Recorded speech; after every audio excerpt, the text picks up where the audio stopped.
Bismillahirrahmanirrahim. Assalamualaikum warahmatullahi wabarakatuh. Segala puji bagi Allah, Zat yang menggenggam rahasia takdir dan menyingkap hikmah di balik setiap peristiwa. Dalam rahmat-Nya kita hidup, dan kepadanya semua kuasa kembali.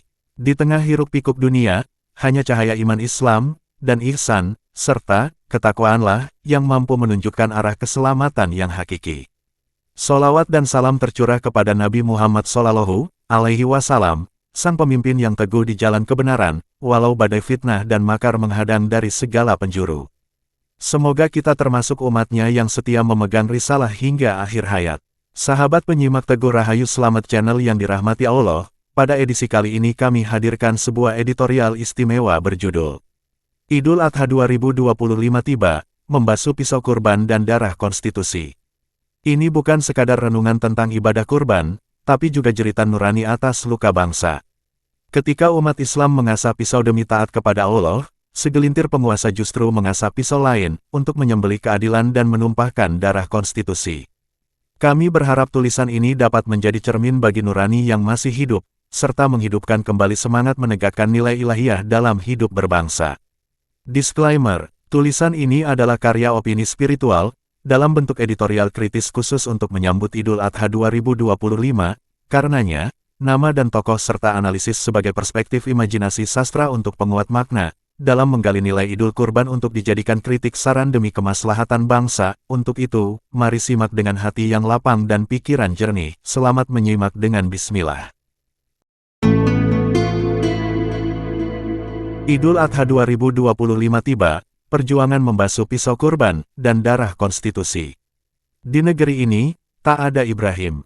Semua ingin memegang pisau. Tak satu pun siap mengurungkan tangan, meski yang hendak dikurbankan bukan hewan ternak, melainkan hukum, nilai, dan akal sehat. Takbir bergema di langit kota, di desa, di ruang keluarga berharap keberkahan. Tapi, ada gema suara lain menggetar pilu hati rakyat yang dikorbankan di altar kekuasaan. Negeri ini sedang sibuk menyembelih, tapi bukan kambing dan sapi. Yang ditumbangkan adalah konstitusi, keadilan, dan kepercayaan publik. Tiap hari, rakyat disuguhi tontonan absurd, penegakan hukum berpihak, keadilan bisa dibeli, konstitusi dikangkangi demi keluarga. Keadilan tak lagi soal benar dan salah, tapi soal siapa punya kuasa, siapa punya akses, siapa bisa membuat aparat menoleh ke arah lain. Pisau hukum, tajam ke bawah, tumpul ke atas makin telanjang ditampilkan tanpa malu, seolah jadi kebijakan resmi negara. Sementara rakyat, diminta bersabar, bersyukur, dan berdoa. Harga melonjak, daging kurban sulit dijangkau, tapi para elit berpesta politik yang tak kunjung usai. Keamanan, perilaku kekerasan dan intimidasi, bahkan ketidakpastian ekonomi, tak lagi jadi hak dasar, tapi komoditas politik. Rakyat tak lagi merasa terlindungi, mereka merasa ditinggalkan. Idul Adha, sejatinya jadi momen menundukkan ego, menanggalkan kepentingan pribadi, penyerahan diri pada nilai tertinggi, yakni keikhlasan, tapi hari yang tunduk bukan ego para elit, melainkan nasib jutaan warga negara. Mereka bukan jadi Ismail yang dirahmati, tapi korban dari rakus laparnya kuasa, haus legitimasi, perang simbolik dan intrik elit memanas. Perang, Budi Kuadrat, Budi Ari, Menteri, Ketum Pro Jokowi, berkonflik dengan Budi Gunawan, Kepala BIN, PDIP, berebut pengaruh dua poros besar kekuasaan, pasca Pilpres 2024, Jokowisme versus Megaisme.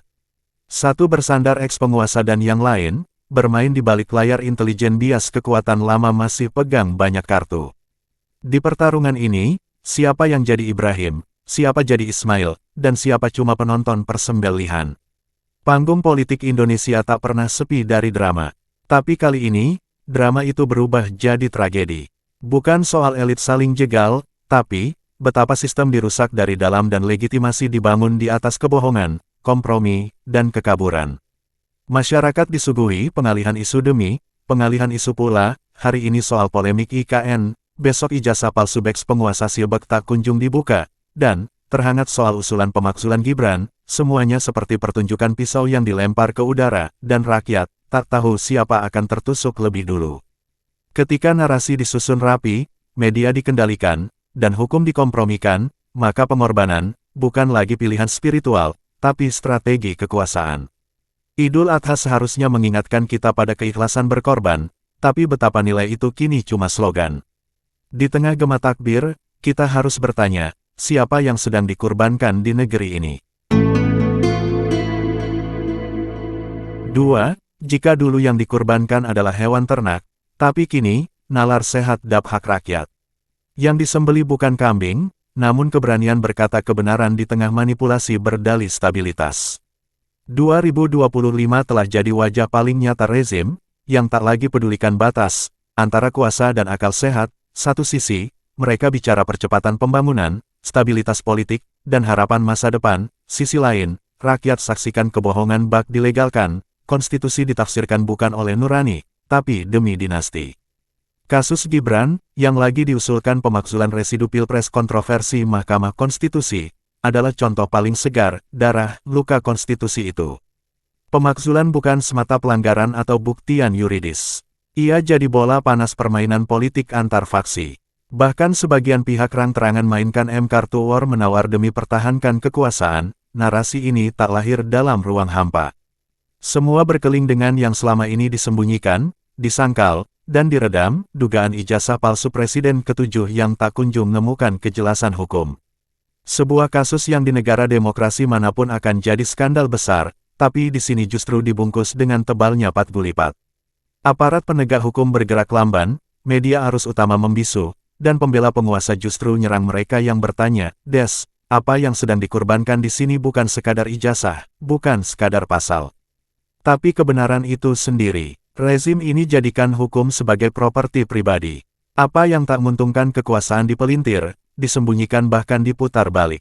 Semua demi satu tujuan, mempertahankan narasi keagungan yang dibuat. Ironi itu terlihat dari peran Kominfo yang kini berubah dari penjaga ruang digital publik menjadi alat kekuasaan. Di bawah Budi Ari, Kominfo makin menyerupai corong propaganda yang disulap seolah jaga kedaulatan digital, padahal mengaburkan akses informasi. Rakyat tak hanya beli daging kurban yang kian mahal, tapi juga harus membeli narasi resmi dari negara seolah itu satunya kebenaran sah. Di sisi lain, BIN di bawah Budi Gunawan justru mainkan peran bayangan, mengingatkan kita pada masa kelam, kekuasaan yang tak terlihat, tapi menentukan segalanya. Perang Budi Kuadrat, bukan sekadar kompetisi dua tokoh. Ia adalah konflik dua skema kekuasaan, satu berbasis digital populisme, yang lain berbasis kontrol informasi dan kecerdasan kelam.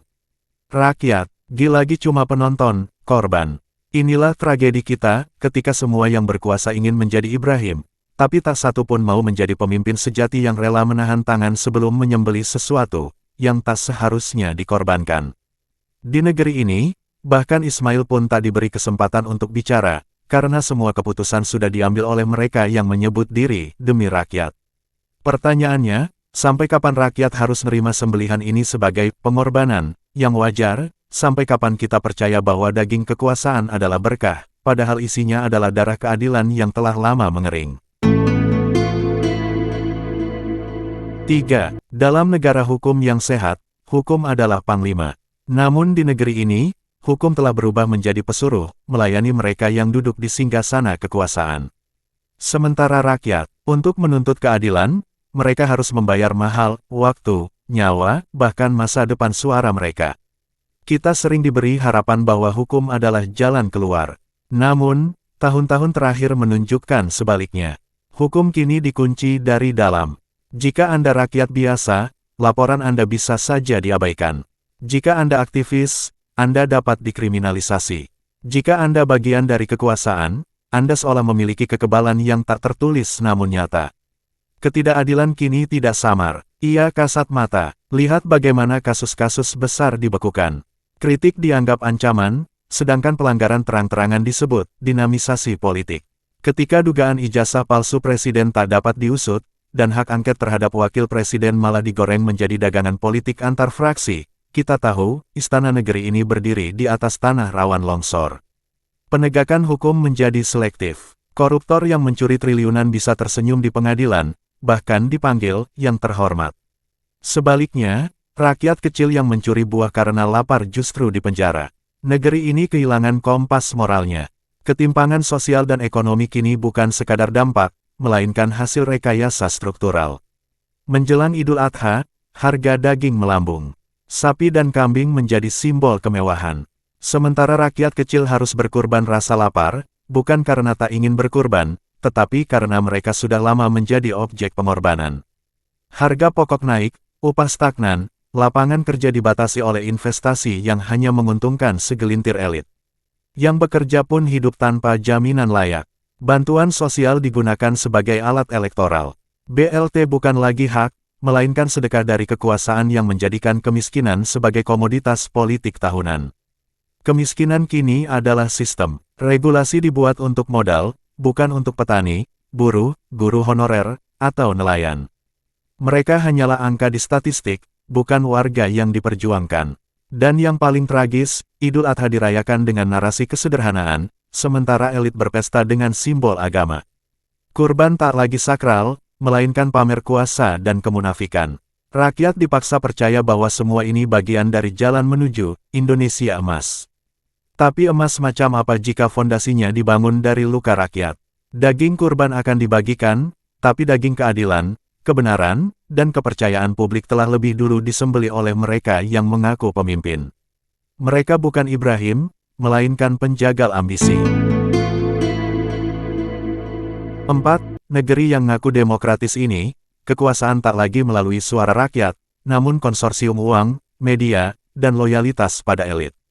Rakyat diminta milih, tapi pilihannya telah ditentukan. Rakyat diminta percaya, tapi kepercayaan jadi barang dagangan. Oligarki bukan lagi isu terselubung. Ia hadir nyata, penguasaan ekonomi oleh segelintir keluarga, dominasi politik oleh jaringan dinasti. Tahun 2025 jadi bukti bahwa oligarki tak cuma bercokol, tapi nyatu dengan institusi negara, ngeri. Apa bedanya perusahaan dan kementerian, jika susunan direksinya dapat dinegosiasikan pemodal? Apa bedanya istana dan markas korporasi jika kebijakan publik disusun demi segelintir cukong? Bahkan lembaga penegak hukum pun laiknya unit jasa, siapa yang bayar dan berkuasa, dia yang dilayani, dan rakyat menyaksikan dengan hati tergerus. Kepercayaan pada parlemen lenyap karena isinya cuma saling sandera-nawar jabatan. Mahkamah yang semestinya benteng terakhir justru legalkan sulapan konstitusi, putusan buka jalan bagi Gibran jadi wakil presiden, terbukti cacat etik, tapi tak ada sanksi hukum. Media, seharusnya jadi mata rakyat, berubah jadi alat kekuasaan. Mereka tak lagi motret kebenaran, justru merias luka jadi narasi. Platform digital dibungkam, algoritma dikendalikan, kritik disensor atas nama keseimbangan informasi. Kementerian Kominfo berperan sebagai pembersih, menghapus yang dianggap mengganggu, tapi karena tidak sejalan dengan narasi resmi. Rakyat dipaksa hidup dalam dua dunia, kenyataan pahit, dan narasi manis. Ketika mereka menyuarakan kegelisahan, yang mereka hadapi adalah tembok raksasa, aparat, undang-undang ITE, buzzer, hingga intimidasi fisik. Demokrasi telah direduksi jadi 5 tahunan dikemas seperti festival. Lihat, Gibran muda yang kini jadi simbol sistem dinasti. Ia bukan cuma anak presiden, tapi lambang kekuasaan dan dapat diwariskan layaknya harta. Ketika pemakzulannya dibahas, ia tidak hanya diuji sebagai pejabat, tetapi satir anak haram konstitusi, menjawab kekuasaan dapat diwariskan, pertanyaan keabsahan ijazah presiden dianggap subversif, mengungkap kebenaran dianggap makar, justru menutupinya dianggap patriotik. Negeri ini terbalik nalar, membongkar dianggap durhaka, yang menutupi justru dipuji bijak. Semua ini terjadi jelang Idul Adha, yang seharusnya jadi refleksi pengorbanan kepada Tuhan. Namun kini jadi pengingat bahwa kita telah mengorbankan Tuhan, demi manusia yang merasa dirinya Tuhan. Pisau kurban kini berada di tangan oligarki, siap menyembelih apapun, konstitusi, media, rakyat, bahkan hati nurani. Selanjutnya, kita akan lihat titik nadir dari semua ini, ketika bangsa nerima penyelewengan sebagai kenormalan baru. Jika arah tak segera diubah, kita akan nyembelih masa depan bangsa kita sendiri. 5. Apa jadinya jika Nabi Ibrahim yang menggenggam pisau justru berubah menjadi Raja Namrud? Apa jadinya jika pisau kurban justru nyembelih kejujuran, konstitusi, dan masa depan rakyat? Inilah tragedi besar, Idul Adha jadi panggung ironi. Simbol pengorbanan dipertontonkan, namun substansi keadilan disembelih. Pisau yang seharusnya jadi lambang penyucian, digunakan bantai akal sehat, bungkam kebenaran, bungkus suara rakyat agar, senyap di era kebenaran ditebas seperti leher kambing tanpa belas kasihan, pertanggungjawaban. Rakyat disuguhi ritual kosong, kekuasaan dinasti, jaringan oligarki, tersenyum sambil bagikan daging kurban, padahal sehari sebelumnya bagi proyek, kekuasaan, dan transaksi politik kotor, justru yang patut dikurbankan adalah hasrat mereka, memonopoli masa depan bangsa. Simak. Gibran tetap duduk sebagai wakil pres, bukan karena rakyat menghendaki, tapi karena hukum ditelikung, konstitusi dicabik, dan mahkamah dijadikan pelayan dinasti. Sementara rakyat, tak dapat bertanya soal keabsahan ijazah eks-presiden tanpa alami pembungkaman. Negara ini telah menjelma jadi pasar sik-bisik, tempat kebenaran dijual belikan seperti daging busuk. Mereka yang coba bersuara diberangus. Akademisi yang jujur ditandai. Jurnalis yang setia pada fakta dikuliti. Mahasiswa dicurigai sebagai alat politik. Warga yang bersolidaritas dijerat pasal karet. Negara pelihara rasa takut dan menjual atas nama ketertiban umum. Maka tak heran jika banyak yang milih diam. Bukan karena tak peduli, tapi karena diyakinkan perlawanan cuma akan bawa petaka. Ini bukan lagi krisis politik. Ini krisis moral kolektif. Sebab yang mengkhianati bukan para pemegang kuasa, tapi juga yang mengetahui adanya ketidakadilan, namun milih diam demi jabatan, proyek, atau demi yang mereka sebut kebaikan jangka panjang. Ini bukan persoalan hitam putih, tapi keberanian untuk berdiri ketika semua orang milih berlutut. Apa yang kita korbankan tahun ini? Bukan kambing, bukan sapi, tapi konstitusi, keadilan, dan kepercayaan rakyat. Pisau kurban telah membelah bukan cuma leher hewan, tapi harapan satu generasi. Dan sayangnya, tak ada yang berani katakan bahwa kita tengah sembelih bangsa kita sendiri. Yang lebih nyakitkan, pembantaian ini dibungkus dalam doa, disiarkan di televisi, direkam dengan kamera 4K, dijadikan konten kampanye dan pencitraan. Pengkhianatan ini tak terjadi diam-diam. Ia dilakukan terang-terangan, disambut tepuk tangan, ditutup senyuman. Ketika rakyat berhenti berteriak, bukan karena luka telah sembuh, tapi luka sudah terlalu dalam untuk ditangisi. Sunyi menggantikan jerit, pasrah gantikan protes, dan kekuasaan pun melenggang bebas, nyembeli apapun yang tersisa dari idealisme bangsa ini. Maka pertanyaannya, siapa yang sungguhnya jadi kurban di Idul Adha 2025? Apakah kambing di halaman masjid? Ataukah kita semua, yang biarkan konstitusi disembelih tanpa perlawanan? 6. Idul Adha 2025 ini seolah menjadi monumen pengkhianatan. Ketika darah kambing mengalir di tanah-tanah lapang, kita tahu bahwa darah yang lebih mahal sudah lebih dulu tumpah, darah keadilan, darah konstitusi, darah amanat rakyat. Bangsa ini sedang berdiri di antara dua altar, altar keikhlasan atau altar pengkhianatan. Dan sejauh ini, kita tahu kemana arah pisaunya ditikam. Pengorbanan sesungguhnya bukan terjadi di lapangan masjid, tapi di ruang sidang Mahkamah Konstitusi, ruang lobi kekuasaan, dan layar-layar propaganda. Di sanalah nalar rakyat dikorbankan. Konstitusi dikuliti hidup-hidup demi meloloskan sang anak bungsu yang belum pantas memimpin tapi dipaksakan duduk di singgasana. Namun sejarah, sesekali, menyisakan kejutan. Dalam senyap, sebuah suara menggema dari barisan yang selama ini tak disangka akan bersuara, Forum Purnawirawan TNI Polri Republik Indonesia. Mereka, yang tak asing dengan pengorbanan, yang pernah bertaruh nyawa demi Republik, akhirnya bersuara lantang, mendorong DPR dan MPR untuk memakzulkan Gibran Rakabuming Raka dari kursi Wakil Presiden. Ini bukan suara sembarangan, bukan hoaks, bukan bisik-bisik warung kopi, tapi langkah resmi, sebuah pengingat bahwa negara ini masih punya segelintir anak bangsa yang tak rela harga diri Republik dilacurkan. Purnawirawan, orang-orang yang tak lagi mengejar jabatan, tak lagi mencari kekuasaan, justru menunjukkan bahwa yang mati bukanlah keberanian, melainkan suara hati yang terlalu lama dibungkam. Dan ini bukan soal kebencian pada seorang Gibran. Ini tentang upaya menyelamatkan fondasi Republik dari legitimasi yang busuk. Tentang menolak anak panah hasil persekongkolan politik licik yang menancap di jantung konstitusi. Di tengah semua itu, mari kita simak lagi peringatan ilahi. Telah tampak kerusakan di darat dan di laut disebabkan karena perbuatan tangan manusia, supaya Allah merasakan kepada mereka sebagian dari akibat perbuatan mereka, agar mereka kembali ke jalan yang benar. Q.S. Ar-Rum, 41. Dan ketika rakyat terlalu takut bersuara, ketika pejabat saling suap puji dan pura-pura tidak melihat kebusukan yang terjadi, satu kalimat dari Sayyidina Ali bin Abi Thalib memukul palu kesadaran kita. Negeri akan hancur bukan karena banyaknya orang jahat, tapi karena diamnya orang-orang baik. Kini kita sampai di ujung jalan. Jalan di mana kita harus memilih, tetap diam dan menyaksikan bangsa ini disembelih perlahan, atau berdiri dan berkata cukup. Purnawirawan telah membuka pintu, menyalakan suar. Apakah rakyat sipil akan membiarkannya padam, ataukah meniupkan api keadilan agar menyala lebih besar lagi? Jika pemakzulan ini tak ditanggapi, maka jelas sudah, yang dipotong bukan hanya demokrasi, tapi harga diri bangsa. Dan jika akhirnya bangsa ini membiarkan pengkhianatan menang, maka suatu hari nanti, anak cucu kita akan menulis di buku sejarah. Pernah ada bangsa besar, yang menjual masa depannya demi satu keluarga. Dan mereka akan bertanya, di mana kalian saat itu?